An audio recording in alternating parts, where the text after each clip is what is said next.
So I was thinking, during the Mass Effect Trilogy, Shepard recruits some galaxy-defining crewmates, all devastating on the battlefield in their own right. But if we were to pit them against each other to the death in a Hunger Game type setting, who would come out on top? As a Mass Effect expert, this question had me deep in thought for many days, and ultimately, I decided in order to play this out, we need to set some ground rules. We can't just throw them all into a ring and let them fight. it would be too chaotic, and there are arguments for just about anyone winning, except Jacob. We also have to draw a line in the sand when it comes to lore and gameplay, especially biotics. If we take into account the extended lore, biotics are just far too powerful. Inversely, if we only take into account gameplay, then biotics like Samara during Mass Effect 2 would have no chance against Wrex, who would have shields, barriers and armor to get through before her biotics would have an effect. Also, the gameplay differs between games, where armor stops biotics completely in 2, but does nothing to stop it in 1, and only slightly stops it in 3.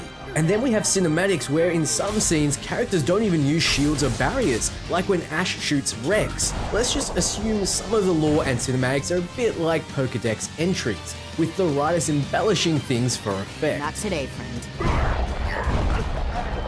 So, there are 4 things we need to establish: squad mates' power levels, the environment the battle will take place, the intelligence and information the squads have, and finally, rules around hiding. First, power levels. We're going to take what we know about the abilities of each character and do our best to interpret how it would actually translate in this unique situation, taking into account both lore and gameplay from all 3 games. For example, most people poop all over the combat focuses, but combat trained individuals have higher reflexes and implants to metaphorically slow down time around them. This is mentioned in the lore and shown with the adrenaline rush power.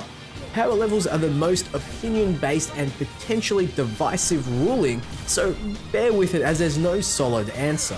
Second, the environment. Our squad mates will be dropped into different areas of a large arena, similar to the Hunger Games, with all kinds of biomes. This gives every type of squad mate a chance, from those good up close, to those good at a distance, to those who use their minds. Third, the intelligence. To avoid some characters having extreme tactical advantages, like Kasumi or Garrus, all squad mates will be aware of their opponents and their abilities. We have to assume they all know what they're up against. Fourth, all squad mates must try to eliminate opponents. Let's just pretend there's some universe at stake reason.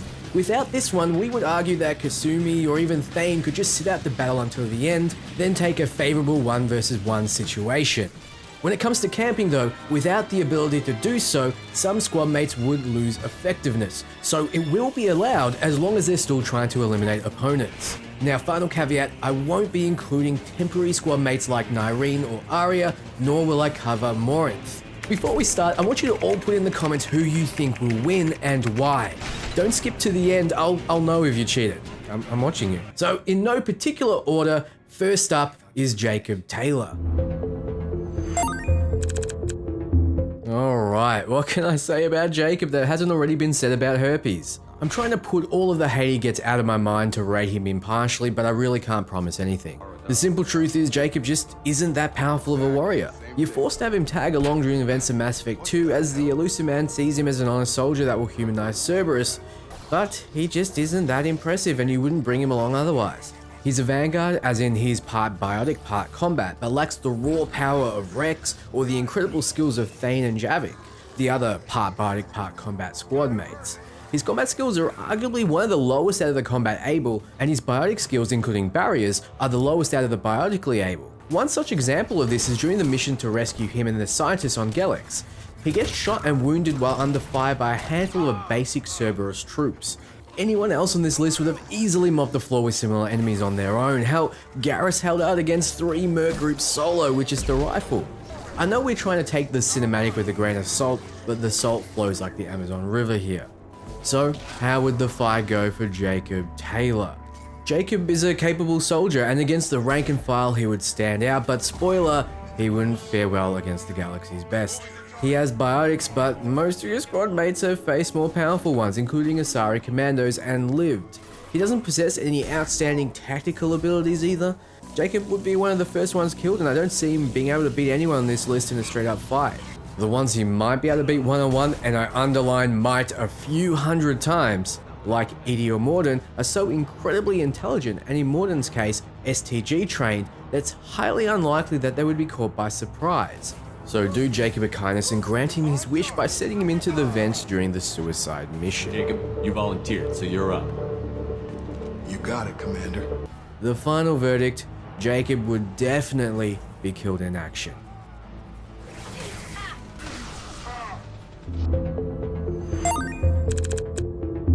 Kaidan is surprisingly the only Sentinel companion in the game besides Miranda. This is both a blessing and a curse. You see, he has access to throw, lift, barriers, stasis, overload, sabotage, neural shock, or even more, but he functions like a jack of all trades, never quite being as strong with biotics as say Jack or Samara, or being as savvy with tech as Tali or Mordin.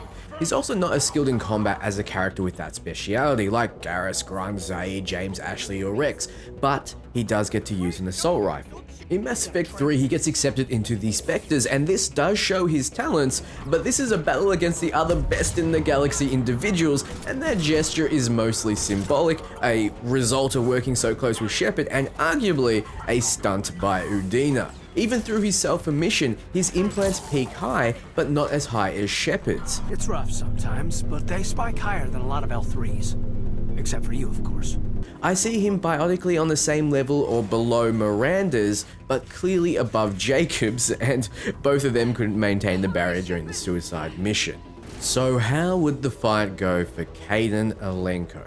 In a straight up fight against soldiers in the open, his barriers and shields would allow him to take more hits, Reeve would boost that, and his biotics and tech abilities would allow him to strip away opponents' defenses. I feel he could beat Ashley in more situations than not, who would be blown away by his tech or biotics, or even Mordin or Kasumi, who lack the tools or heavier weapons to strip away his barriers fast enough. However, it's close to impossible that they'd be caught by surprise. Now, he has the tools to hack doors and hide, and as an Alliance-trained soldier, he has decent battlefield experience. However, against the overwhelming biotic power of Liara, Samara, or Jack, Kaidan simply would not survive. He would need to employ some ambush tactics or traps. However, Kaidan isn't the sharpest of the companions, and someone like Garrus or Kasumi would easily out-infiltrate him, while Wrex would be able to outlast and gun him down. The final verdict is Kaidan will be killed in action. What can I say about Wrex? He's a standout Krogan, even among his people. Before Grunt, Wrex was the last to beat a Thresher Maw on foot during his trial, and Grunt did it with Shepard, the arguably greatest warrior in the galaxy. Wrex did it as essentially a child. He's now close to a century old and brings that experience with him. Krogan are natural tanks, having multiple redundant organs and freakish regeneration. On top of that, having incredible physical strength. Wrex also has the benefit of relatively high intelligence for a Krogan, showing on multiple occasions he has high extra and intrapersonal intelligence. Beyond being a crack shot, able to fire from the hip and hit his targets with ease, he's a biotic. Yes, a biotic Krogan, something that would bring fear to any enemy. He has barriers to supplement his already crazy high survivability, as well as heavy armor and shields.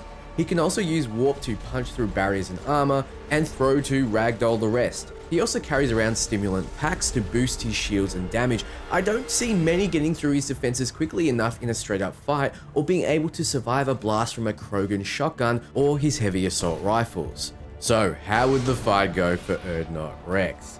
Out of all the companions on this list, Wrex is the most deadly in close quarters. He would win one-on-one against anyone if allowed to get within melee range, even though it would be close against Grunt.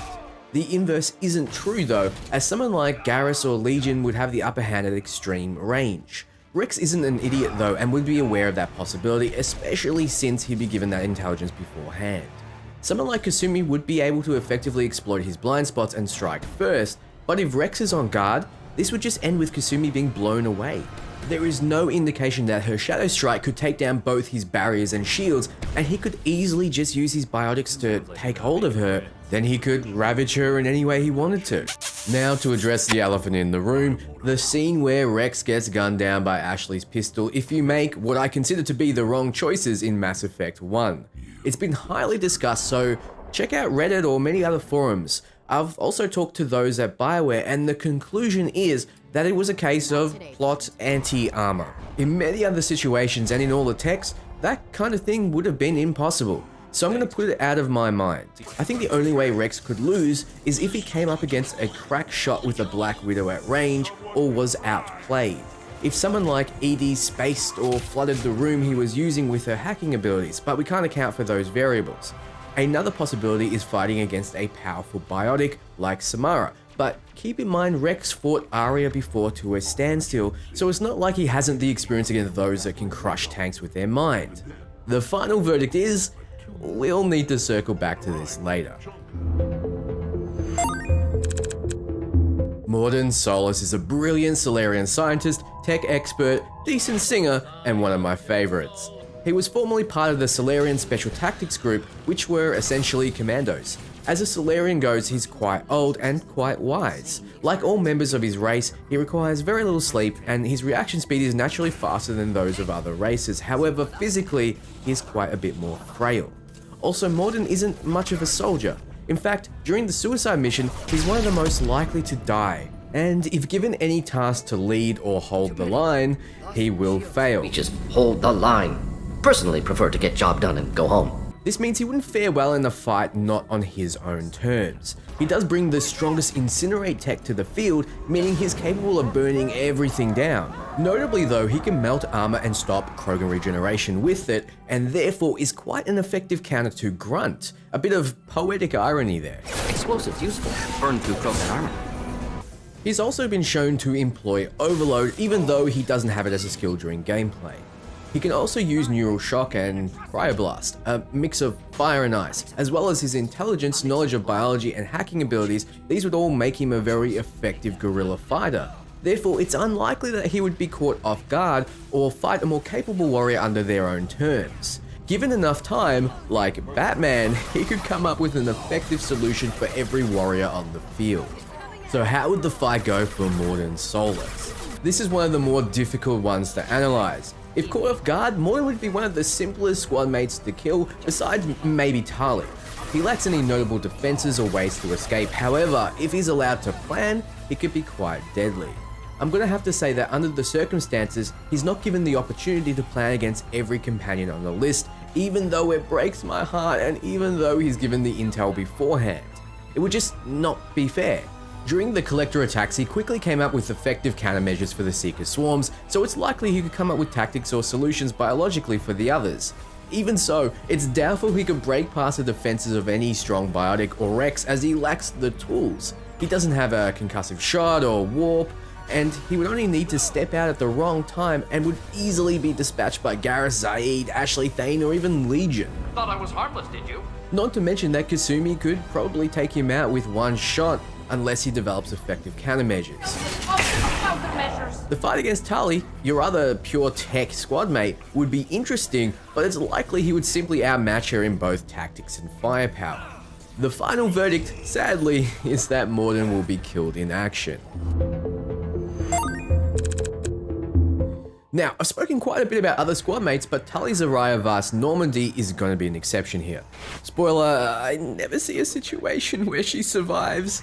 I'm sorry, Tali fans, I felt I needed to rip that band-aid off fast, so this was the best option. Yes, she has engineering skills, but so do many of the other squad mates. One nick from a stray shrapnel or bullet and she's toast. Anytime you get a suit puncture, it's a matter of luck. She's intelligent, but so is Legion, Edie, Mordin. She's young and she hasn't had the combat training of the others, and she's just very vulnerable. She does use shotguns, but melee is the last place she wants to be. She does use drones, but those are fodder for any companion on this list. Watch your fire! Combat drone locked Yes! Easy enough. She has no protection against any of them besides perhaps talking them down and trying to be cute. She's a great support, so she can offer aid to other squad mates, or maybe even briefly hack a Legion for help, but this is a battle to the death. Let's not overanalyze this one. The final verdict is, Tali will be killed in action. Ashley Williams starts out as a high-ranked Marine when you meet her, and a lone survivor of the squad stationed at Eden Prime. She only gets better under Shepard's wing, eventually getting promoted to Spectre status in Mass Effect 3.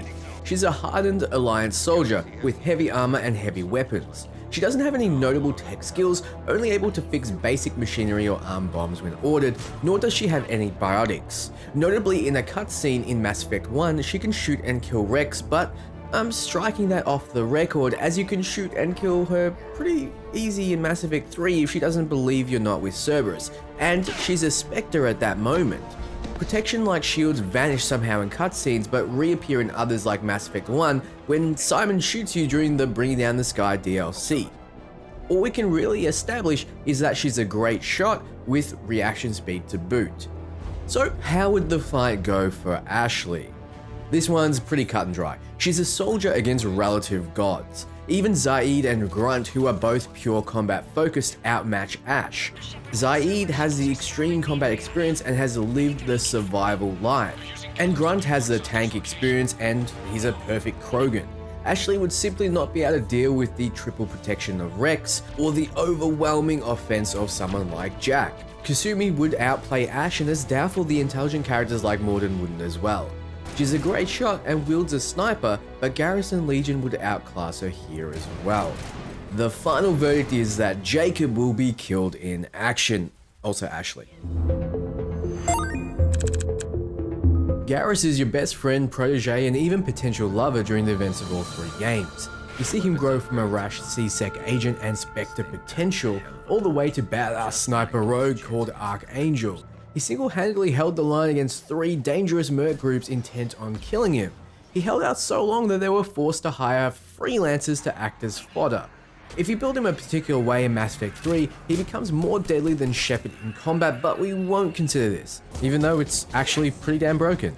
He's a master with any rifle, assault and sniper, and by using armor-piercing rounds, armor means nothing to him. Using tech, he can also bring down shields. He's a brilliant leader, a skill which is only stifled as he's working under the greatest of all time. He's also a tactical genius, shown in too many to count dialogue moments where he rapidly assesses the situation and comes up with a solution. We're taking too much fire. If we head to the left, we can flank them. So how would the fight go for Garrus Vakarian? Given that he doesn't die before he's able to get cover, he's in with a fighting chance. There isn't a single squad mate on this list that can beat him at range, besides maybe Legion, but Garrus has been shown to be able to outmatch Legion when it comes to guns, as shown in the scene where he out-calibrates him. Data indicates the calibration of Normandy's weapon accuracy can be improved by 0.32%. That's all? You can't squeeze 0.34% out? Negative. That threshold is not possible. You sure? Take a look now. Scanning. Normandy's weapon systems have been improved by a margin of 0.43%. How did you accomplish this? A little secret we organics like to keep. Always hold some back for emergencies. Now I know that's a stretch, but it shows that Geth aren't quite the infallible levels of perfection yet. Maybe potential Mass Effect 4 storyline, question mark? Garrus is also able to overload Legion and with armor-piercing rounds, shoot through cover. That can't be overstated. So Garrus is a hard one to analyze because it's highly dependent on the location. Garrus could take out even the Krogan, as the Black Widow at range is enough to pierce through all defenses, and no doubt he could outplay a lot of the squad mates on this list. The question is, can he survive the biotic opponents, and would he see and plan for the potential ambush of Kasumi? Garrus would likely pick a kill zone and hunker down. Shown in the Citadel DLC to be able to plan elaborate traps, and no doubt given the ability, he'd be able to move to different locations when discovered, baiting enemies into a cat and mouse situation where he would have the range advantage. The final verdict is, we're gonna need to circle back to this. I think that Krogan they've got is Archangel. How the hell are we gonna kill him? You're not. Grunt is young, shown by his unfused headplate. However, he was made in the lab to be a perfect Krogan. While growing in the tank, he was fed information on battles, tactics, weapons, and more, so he carries a data bank of information Warlord Okia thought would serve him. Like all Krogan, he's a natural physical tank. You take out an organ, he has more. You shoot him in the arm, he regenerates. Garrus, when speaking about the Blood Pack leader, called him a freak of nature for regenerating so fast, so we can assume Grunt, a perfect Krogan, would have the same or better levels of regeneration. I've never seen a Krogan regen that fast. He's a freak of nature. making him nigh impossible to kill without high precision from a powerful weapon or extreme levels of heat. He also wields a Krogan heavy shotgun which could break a human's arm with its recoil, as well as heavy Krogan armor and shields. As seen in the Mass Effect 2 cinematic, those shields are effective even against collector weapons. He has concussive rounds for shields, incendiary ammo for armor, and fortification for more tankability. So, how would the fight go for Grunt? With all his natural skill and tank-taught combat experience, Grunt is still a child and therefore could be outplayed by a number of squad mates on this list. Kasumi, Garrus, Mordin, Thane, Zaeed, and more. What it would kind of come down to is his sheer determination to live. As shown in the Mass Effect 3 mission, he can survive an army of Rachni who, for all intents and purposes, can one-shot most squad mates. It would be hard to get through his defenses and close to impossible to beat him in melee range, but unlike Wrex, he would be easier to avoid. He doesn't have tech or biotic skills, and a lack of barrier means it's easier to use those against him. Mordin for one can incinerate Grunt for what would be an almost guaranteed kill, granted his ambush could take down his shields.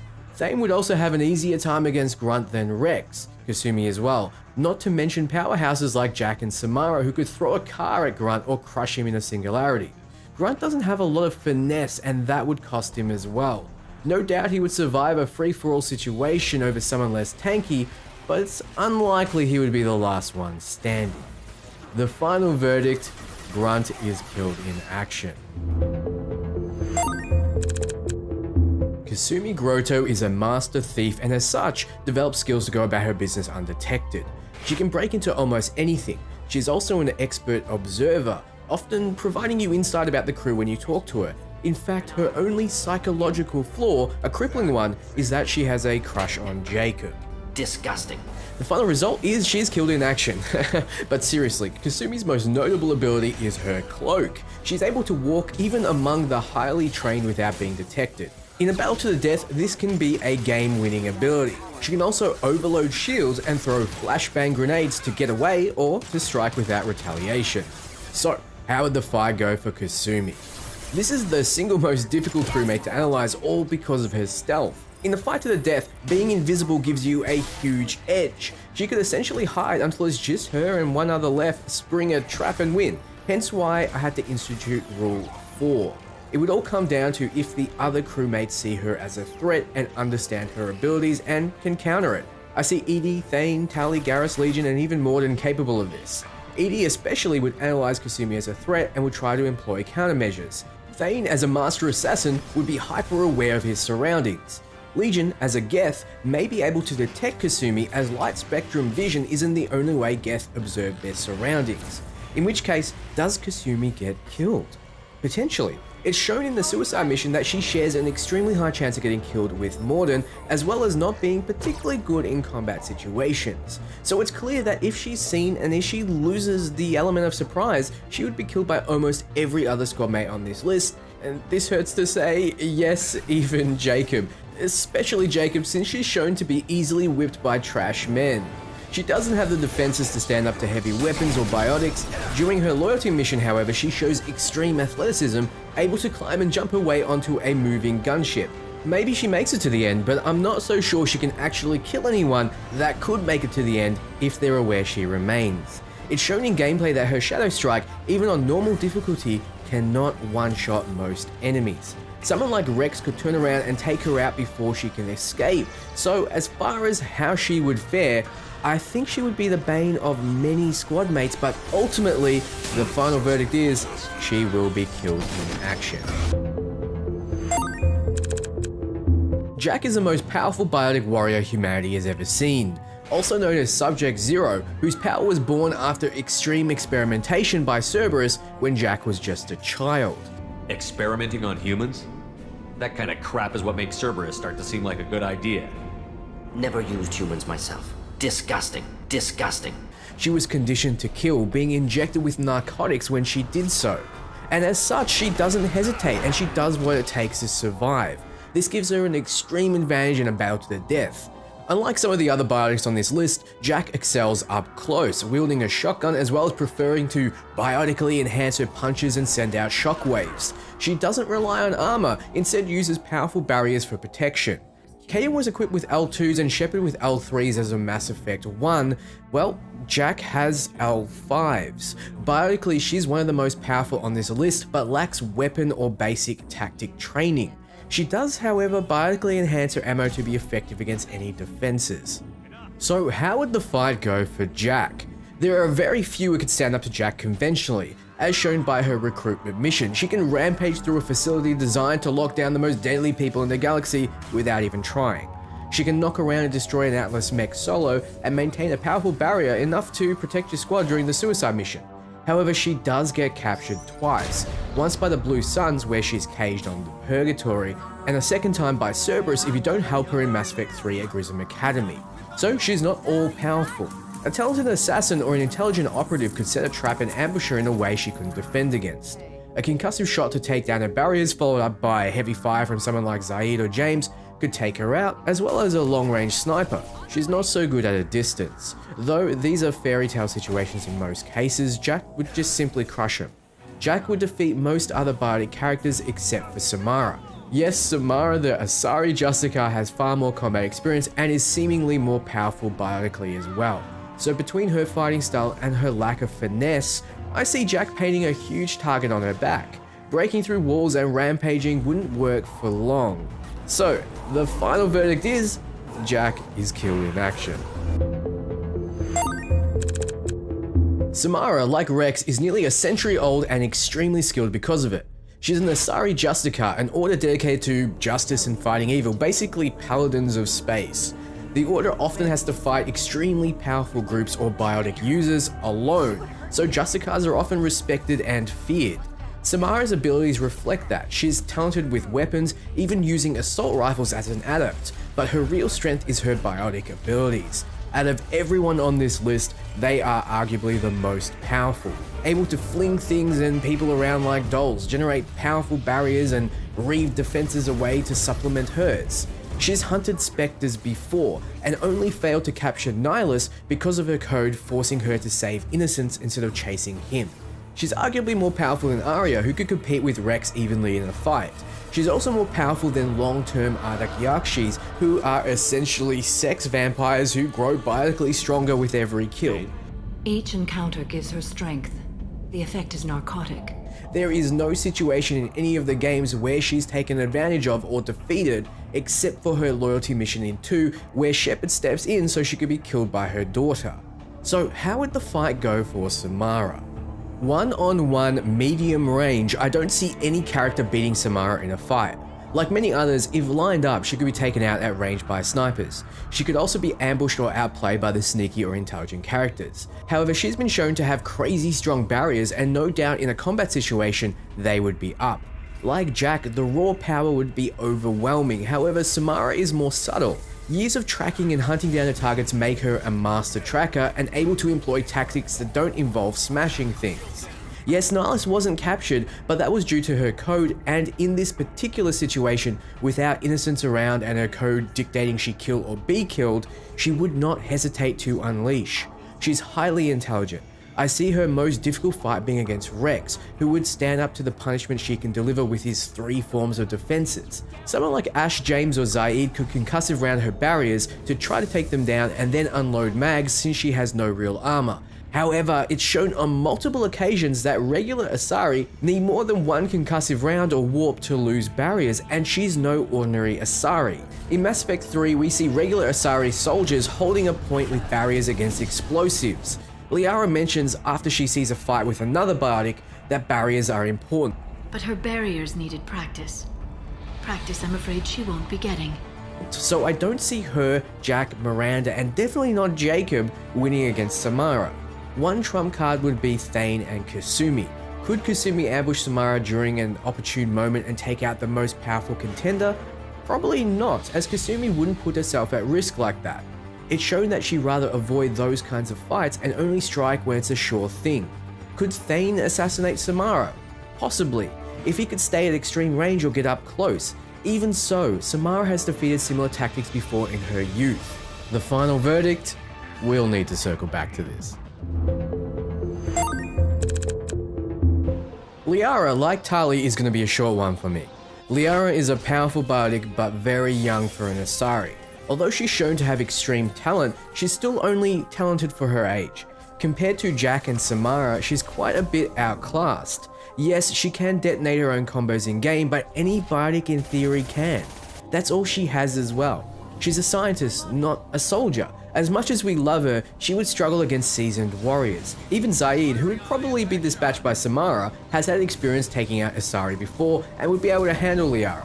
In the Shadow Broker's Lair DLC, she's shown to get her hands dirty and be able to get a hit on an Asari Spectre and best her a few times, but Samara and Jack are stronger than this Spectre.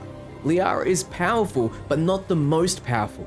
She's intelligent, but lacks experience. She has the Shadow Broker's connections, but how much will information serve her? She might be able to avoid being surprised, but I don't see a situation where she ever wins. The final verdict, sadly, Liara is killed in action. Thane is a Drell assassin trained from birth to be a lethal Hanar weapon. He's potentially the most skilled assassin in the galaxy. This is shown on multiple occasions and written about in multiple sources.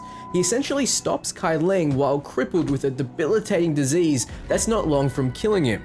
During his recruitment, you're chasing his ghost, one that's leading you and your squad to a target he wants you to distract. During that time, he saves innocents and takes out bad guys without once revealing himself. He then eliminates his targets promptly with just his hands. Thane is also a biotic, able to supplement his own shields with barriers and throw around enemies. He can use his small arms up close or snipers at range. He's shown to be effective with both. Probably the only contender that would have no trouble surviving against the Krogans in melee range. He also uses shredder ammo to take out organics with great effect. This setting, a battle to the death, is where Thane thrives, and this cannot be understated. So how would the fight go for Thane Krios? Thane is a master assassin. One-on-one, many of Shepard's crew would have ways of taking him out, but Thane would not let them have a fight on their terms. He has highly trained situational awareness and has been shown to use tactics such as hit and run, ambush, sniper nests, and even poisoning targets' drinks. Where will you be? The darkest corner with the best view. This isn't a battle in a tiny arena. Thane would have opportunities to stalk his prey and use tactics such as these, in which case there isn't a single target on the list that could elude him. However, his skills are that of assessing a target, their weaknesses and skills, and using time and skill to take them down.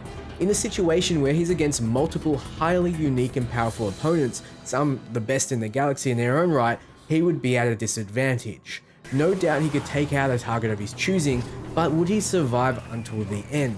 If he chose to take out a top contender like Wrex for example, he may be able to, but then he might be injured in the process. Remember, he hits and runs and falls back to lick his wounds if any. In a war of attrition, there simply might be too many powerful opponents. It's doubtful that someone tricky like Kasumi would get the better of him, nor someone smart enough to set up a trap for him. The final verdict, we'll need to circle back to this. Miranda Lawson is a human who was genetically created to be perfect, and in many ways, she is. She can crush an Atlas mech with her biotics and shoot its head off at 100 yards or even overload its circuits. She's also a talented leader, shown by having the best outcome when chosen to lead teams during the suicide mission, as well as her passives being team-focused, buffing the whole squad. She's also a tactical genius and shown to be extremely intelligent. She survives an ambush by Kaidan, who's meant to be the anti-Shepard, if you inform her that he's around. By mentioning him, she'll take steps to counter him, meaning that given the intelligence, which the rules state she will have, she's able to employ countermeasures to any opponent. She can handle any defenses given she has access to both warp and overload, and with her team buffs, she's often said to be the best crewmate to bring with you.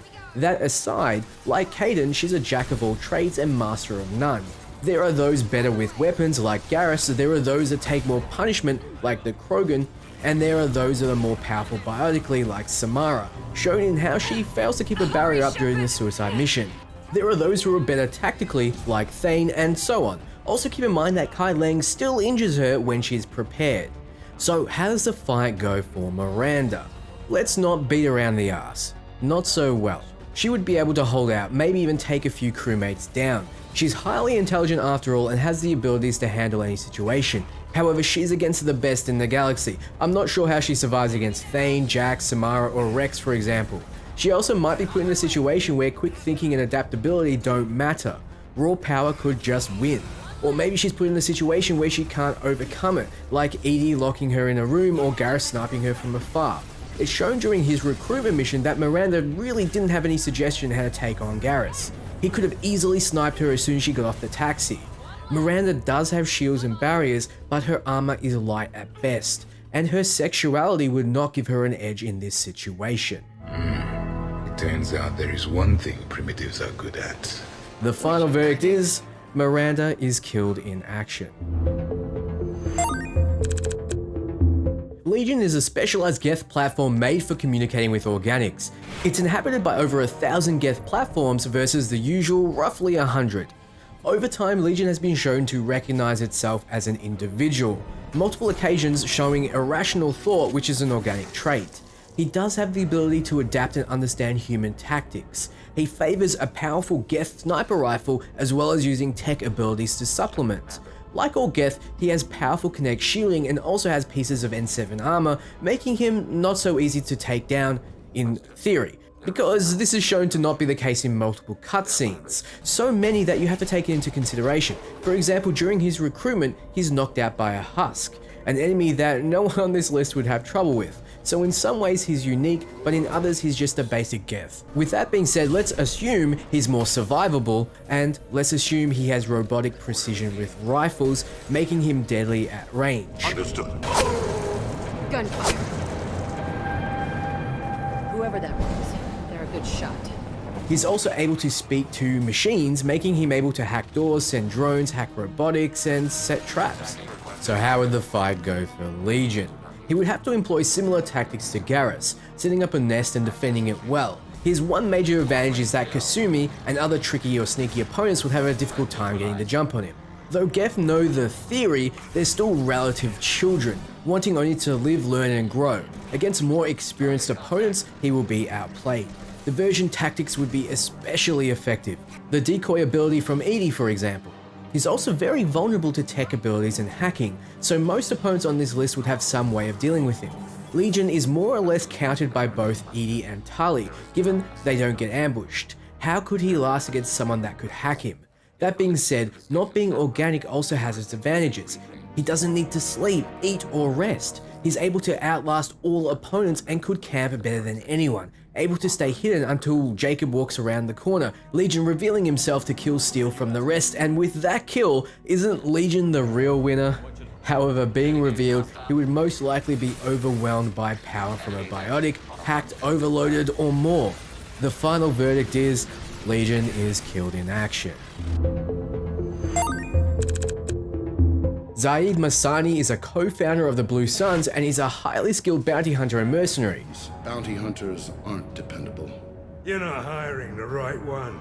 He's extremely wise and has fought almost every adversary around, including Krogan and Asari commandos. Pried that off the Krogan warlord, Kazak. Used to run the Blood Pack out of Omega about 17 years ago. Goaded Kazak into one-on-one combat. Took out his legs, grabbed his gun, and killed every Blood Pack bastard in the room.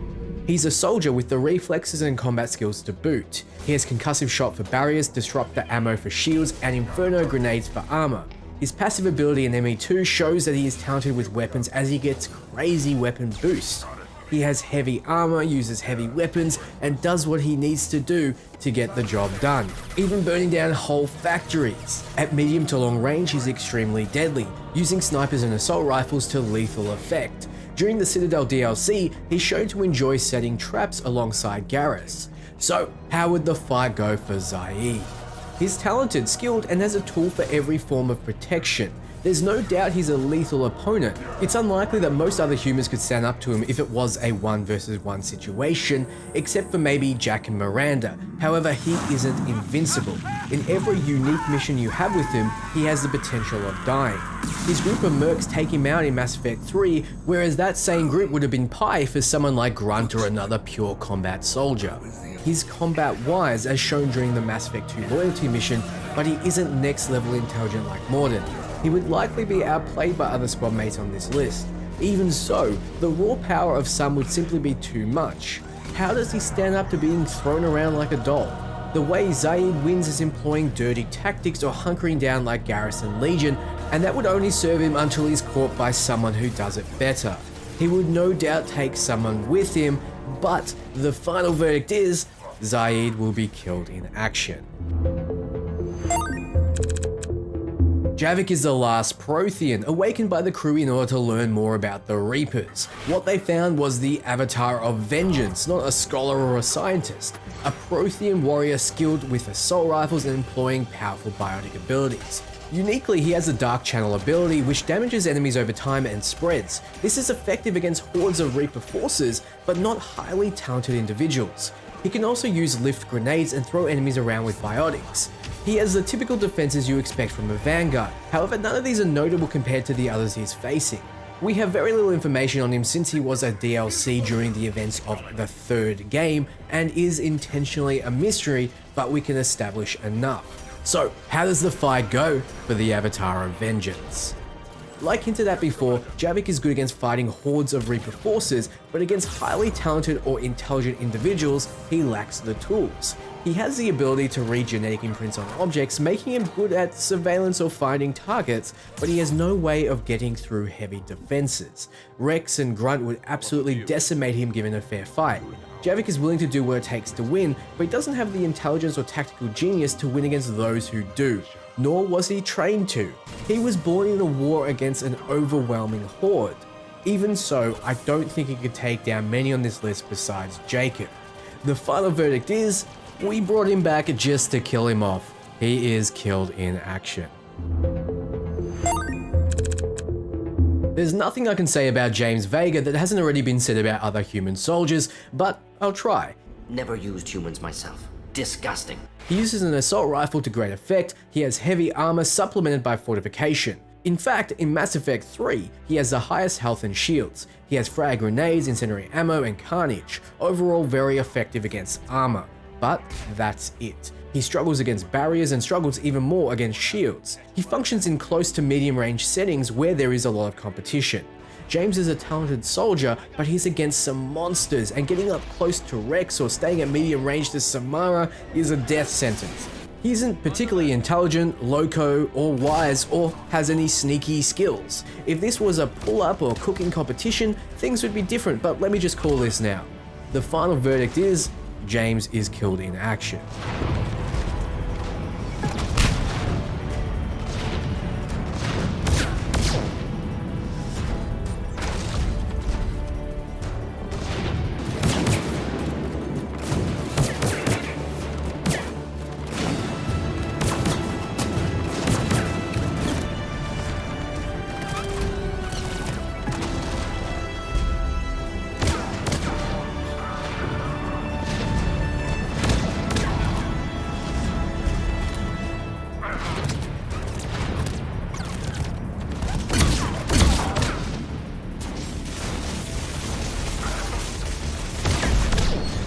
Why won't you die? EDI is a ship's AI unshackled. In combat she uses a mobile platform, so when discussing who would win in a Hunger Games situation, we have to assume we mean the mobile platform, because if your squad were forced to fight the Normandy, well, not sure how that would go for them. EDI's platform has the ability to deploy decoys, overload shields, incinerate armor, and supplement her own shields with a defense matrix. In fact, she's surprisingly tanky. All of her passives increase health and shields. It makes sense, as even Shepard was not able to take the platform down when it was escaping Mars. EDI only uses light weapons like pistols and submachine guns, so she would struggle against some opponents, but EDI is potentially the most dangerous when it comes to intelligence. She was made to be a tactical liaison to Shepard, helping him complete his mission, and frankly, it's unlikely he would have without her help. So how would the fight go for EDI? This is another extremely difficult one to analyze. In a straight up fight, many opponents would beat her. For example, most biotics would have the edge, as she has no direct way of getting through barriers. Submachine guns will eventually, and her shields may just hold out long enough, but it's unlikely. Her advantage would be the fact that she's, well, EDI. she can basically open any door, assess any situation, come up with solutions and alternatives. On the battlefield, she could play her enemies like chess pieces. Would that be enough? Would sabotaging weapons or hacking the field leave her as the last one standing? It's extremely hard to say. It would all come down to if she could be found and eliminated. If the battle starts quickly, someone like Zaeed could take her out, or a snap overload could disable the platform, though it's doubtful one would be enough to take her shields down completely. I see her taking down key targets fast. She would no doubt go after Legion first in order to hack and gain an ally, leaving the weaker Jacobs for last. However, long term, I think she would be clipped with something, and intelligence is only useful if you can physically employ the tactics. There won't be a Shepard around to connect her to panels and computers. She is on her own. The final verdict is, EDI's platform is killed in action. Now comes the time we need to pull the car around and circle back to those we couldn't give a deathly verdict. There were 4 standouts that needed further analysis, namely Wrex, Garrus, Samara, and Thane. All of these being the best at what they do. Wrex being the hardest to kill, Garrus being the most tactical, Samara being the most powerful, and Thane being the most skilled. Realistically, I should end the video here and say it could be any one of these 4 because the reality is there is just so many variables that you can't account for that it really could be any of them given different situations. But that wouldn't sate your ravenous appetites, would it? You want blood. You want to troll the comments with your many reasons why my choice is wrong and how your knowledge is greater and that I'm not a so-called expert. Who am I to deny you that? Well, let's get started. First, I think we can establish who dies most often out of this bunch. I'm gonna have to say Garrus. He has the potential to win, don't get me wrong, but there are holes in his defenses and against multiple talented opponents, he would be taken out more often than the other 3. In fact, if you only pitted these 4 against each other, I would say Garrus is the weakest. He does one thing well but can't stand up to the rest of these 3, so let's rule him out right now. Sorry Garrus fans. Next, who is the most survivable? This hands down goes to Wrex. Looking at all the ways these 3 can die, they've all experienced some kind of cinematic letdown. Samara being taken out by practically a single blast from her daughter, Thane's defensives being cut through by Kaidan's sword, Wrex being shot to the floor then quad tapped by Ash, so let's just put those aside. Gameplay and lore-wise, overall Wrex always comes out on top in this department. He has shields over barriers, over heavy armor, over a high health pool with regeneration, alongside stim packs. Samara has great barriers so she comes second and Thane last. Then we have raw power. Samara has it in this category. She can hurl things around like they're made of nothing. She can create a singularity inside of an undefended opponent's body. She's a powerhouse and well equipped with an assault rifle, so she has no rival in this area. Wrex is a close second, as being smacked around by him is lethal and nothing can stand up to a Krogan shotgun close up. Thane being last. Yes, he does get access to snipers and can put out biotics as well, but he has more precision than raw power. Last, who is the most skilled in this kind of situation? Here's the kicker, they all have merit. Thane is a master assassin and has lived for this kind of work. However, he isn't trained to take on multiple extreme threat targets at one time.